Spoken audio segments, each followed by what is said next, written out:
Tanya macam-macam. Tapi kalau saya udah masukin nih uang, contoh soal saya masukin uang 500 juta. Langsung langsung Mas profitnya. Masih ngajar senam. Ya, si suaminya juga nggak tahu kemana gitu kan. Dibilang apalah itu banyak bohongnya, udah nggak bisa dipercaya omongannya gitu. Nah, soal income yang masuk yang tadi katanya itu uang Mas Hendra juga, itu berapa kali diterima Mas Hendra dan nominalnya berapa? Per 2 minggu tuh transfer 70 juta. Per 2 minggu itu satu restoran. Kadang telat. Jadi gini, dia kalau saya nggak kasih modal, ini telatnya molornya lama nih. Alasannya macam-macam. Tapi kalau saya udah masukin nih uang, contoh soal saya masukin uang 500 juta. Langsung Mas profitnya. Sempat curiga, saat itu sempat curiga gitu. Tapi ini gini loh.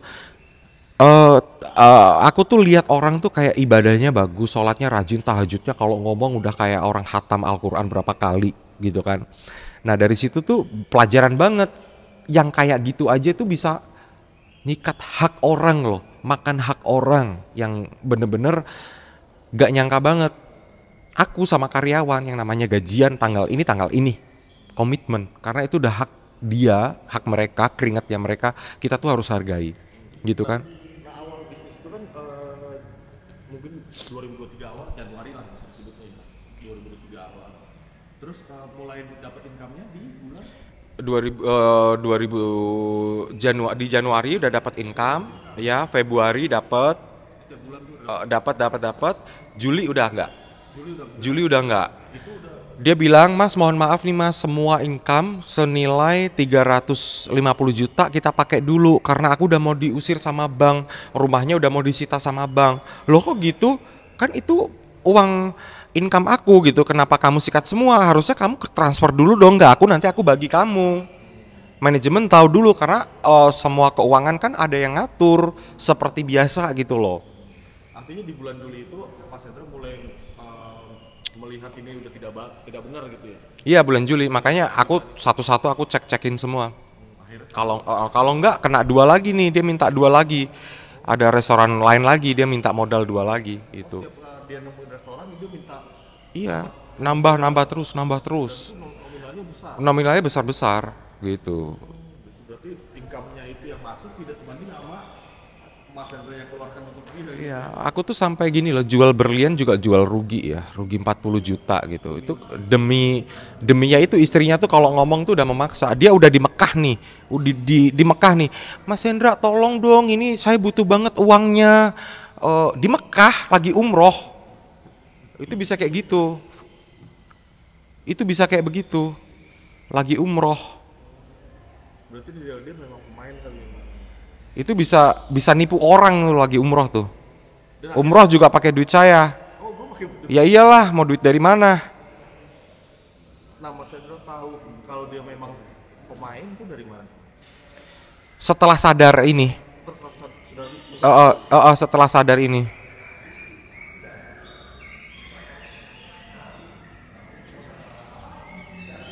ini kok nggak bisa sih suaranya? itu ada. Ini pas dapat uang 400 juta dari saya. Tuh, tuh kalau ngomong kayak gitu. Ah, hmm. Mas Arif nyuwun diparingi giliran tati sing nyuwun ora diparingi. Ini aku Mas. Gigi banget sumpah. Tekanya. Ini udah terima uang 400 juta. Itu udah terima uang kamu. Terus si suaminya dia minta modal juga sama saya 100 juta, tapi saya nggak kasih karena ya udah satu-satu aja kan, kamu dapat dari suami kamu juga gitu kan. Gitu. Jadi gitu merengek-rengek, minta uangnya tuh merengek-rengek. Padahal ya bisa dikatakan nggak kenal-kenal banget sama Mas Hendra ya. Nggak kenal, itu temennya driver. Ini jadi pelajaran juga nggak sih buat Mas Hendra? Oh iya dong. Berhati-hati. Oh gini, pelajaran buat semua ya. Karena gini, orang yang dengan bermanis-manis, mulutnya manis untuk menawarkan satu usaha dengan profit yang nilainya lebih dari 20%, itu patut dicurigai. Mendingan nggak usah deh, gitu. Karena bullshit, itu bakalan bohong, bakalan nggak bener deh kalau seumpamanya wah ini profitnya kan contoh soalnya gini, 220 juta nih modal, dia bisa transfer saya tuh 70 juta per 2 minggu, jadi 1 bulan 140 juta, nggak masuk akal kan gitu. Itu Berarti sisanya buat dia. iya, jadi habis nih buat dia juga, terus besok udah habis ini minta modal lagi. Sebenarnya penipuan kayak gini tuh udah banyak banget, ya kan? Iya banyak banget, kena juga gitu. Padahal aku tuh termasuk orang yang sangat-sangat teliti. Semuanya aku cek dulu, make sure dulu semuanya, biar apa? Aku udah yakin baru gitu kan. Tapi ya nggak tahu ini ada apa? Sampai aku bisa miliaran, bahkan perhiasan, tabungan, semuanya udah ludes ke dia semua. Tapi nggak ludes-ludes amat sih, masih banyak sih duit. Jadi kalau mau bikin dia masuk kerak neraka juga bisa banget, kecil itu. Nah ini kan kasus ini sudah terjadi dan Mas Hendra juga udah melaporkan ini ke pihak yang berwajib gitu. Mungkin yang diharapkan sama Mas Hendra apa? Dia ditahan atau uang Mas Hendra balik? Balikin aja duitnya. Berarti kan laporannya perdata. Enggak, ini pidana, udah masuk pidana. Tapi gimana kalau sumpama apa ya? Ya gimana pihak berwajib aja deh. Itu. Tapi kan sampai saat ini yang bersangkutan kan nggak ada etikat baik untuk. Nggak ada etikat baik, nggak ada omongan ya. Jadi saya tunggu sudah 2 bulan ini tidak ada menghubungin saya lagi, ya berarti ya proses saya lanjut. Sedangkan kalau pemanggilan aja dia mengabaikan ya. Mengabaikan kan, dipanggil berapa kali kan dia nggak mau datang gitu. Tapi dari pihak polisian apa kemarin pas memeriksa Mas Hendra? Ya profesional ya, dari pihak kepolisiannya tetap profesional. Saya cuma ditanya kronologi rekening koran, dan dia cek bank juga. Entah ini nanti juga ada pelaku yang lain kan nggak tahu, itu udah tugasnya penyidik kan. Jadi menyita waktu nggak sih? Oh sangat nggak konsen juga, ngapa-ngapain nggak konsen juga. Jadi urusannya kayak urusan pepesan kosong aja, udah kehilangan duit, tenaga, waktu, stres juga gitu.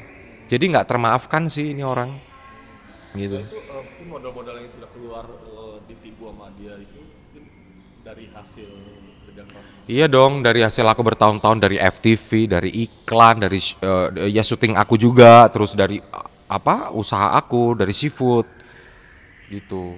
Akhirnya sekarang bangkit lagi untuk bangun usaha. Iya, baru mulai. Baru mulai. Ini udah terbengkalai setahun karena harusnya pembangunan ini kan pakai uang pakai uang juga ya, tapi kan dia paksa lari ke sana semua. Mintanya tuh kalau saya tuh sampai parno kalau dia udah telepon. Apa nih, duit lagi nih pasti. Kayak gitu. Jadi nggak ada tenang-tenangnya gitu loh. Artinya bisnis Mas Hendra ini sekarang udah nggak ada joinan sama pihak lain. Nggak ada. Sendiri. Iya, Kapok. jadi kita ada manajemennya yang kita ngurusin. Gitu aja. Agenda selanjutnya untuk pemanggilan Mas Hendra untuk diperiksa di kantor polisi itu belum ada kan? Belum ada lagi. Ini lagi nunggu aja gitu. Terakhir udah bulan Oktober ya, Oktober November udah itu.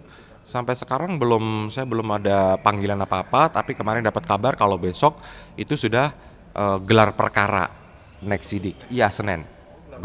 Gelar perkara. Berarti ke Tasik dong, itu bulan Enggak, karena kan TKP-nya di sini. Saya transfernya kan ada di sini gitu. Jadi kita lapornya di TKP transfer Mas Hendra itu.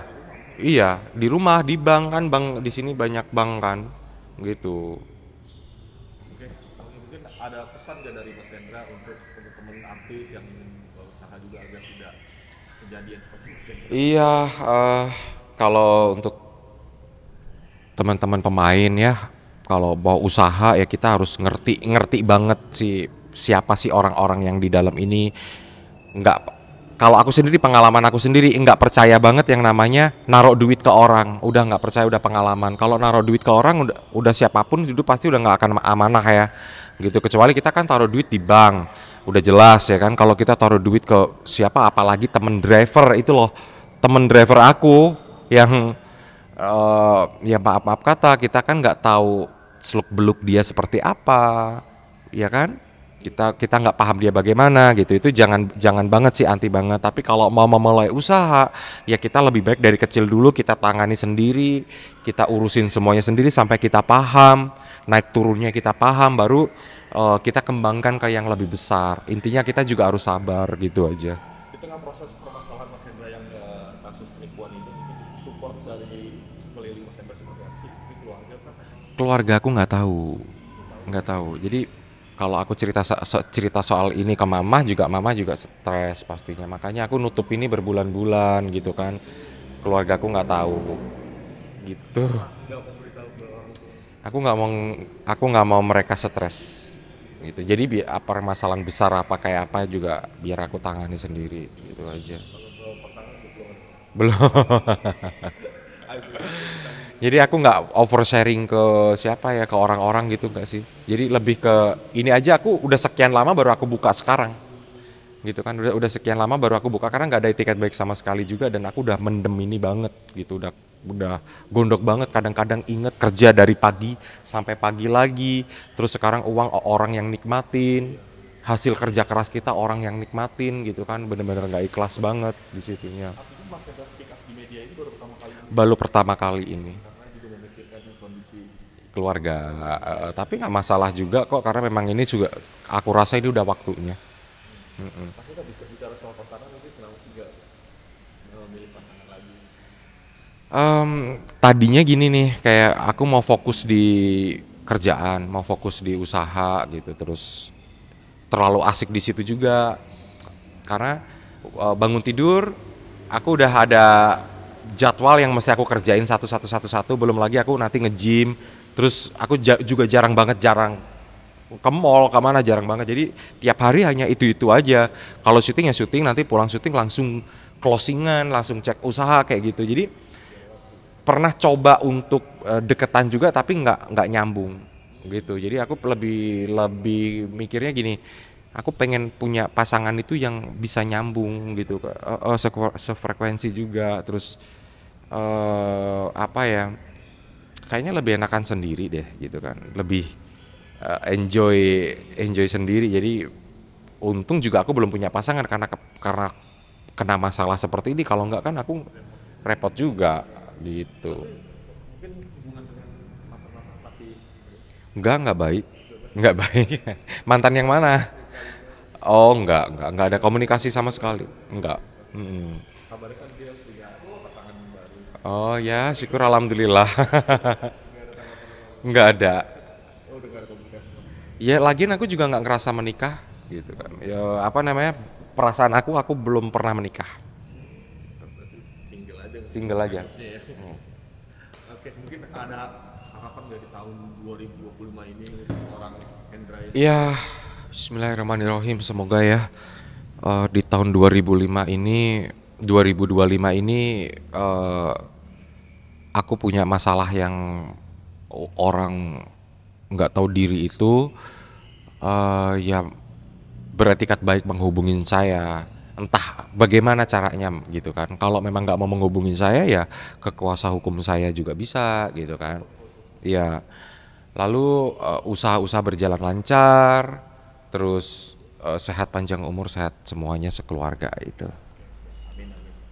Terima kasih Mas Hendra. Ya, makasih banyak.